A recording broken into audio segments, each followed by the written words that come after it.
परमात्मा के साथ ही आत्मा में अलग अलग आत्मा का जब समय पर मृत्यु हो जा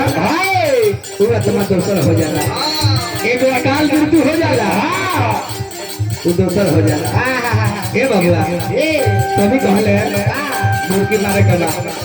स्टेज कम ना जगह कम हिसाब से क्या है बाबा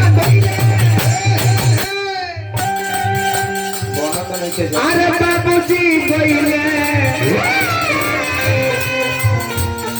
चल जोई हम बेटा चल जोई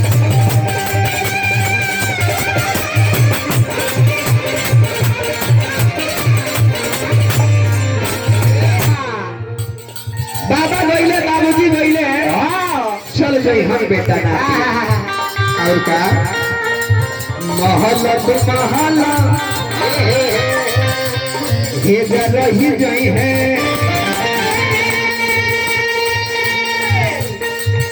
महल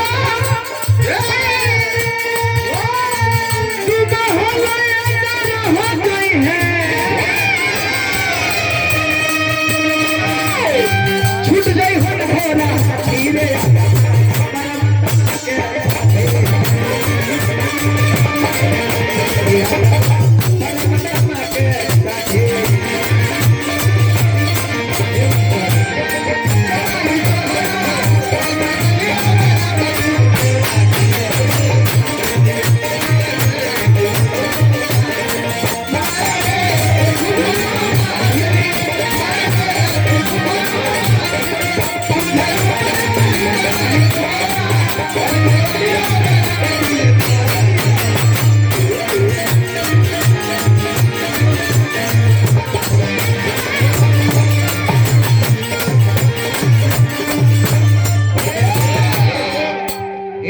कभी कहले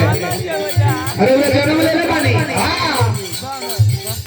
पढ़ाई लिखाई होई कि ना होई एक ठीक नहीं है सियान भाई की पढ़ाई लिखाई होई कि ना एक ठीक नहीं है शादी होई एकरो कोनो ठीक नहीं है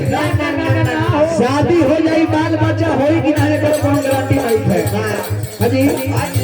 लेकिन मर जाए के बाद एकर फुल गारंटी बा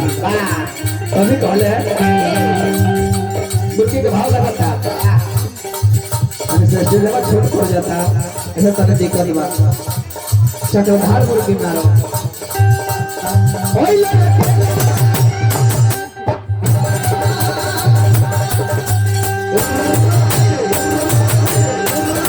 चलो तो हर कोई भाग जाए ये बाबू फिर से मारो हाँ ध्यान देखें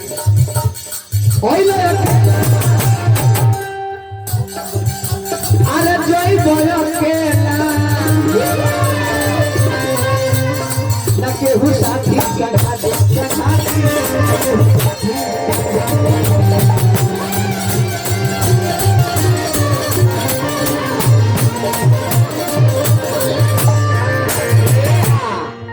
बबुआ कहता सहेबा तुहर चल जाइबा कहता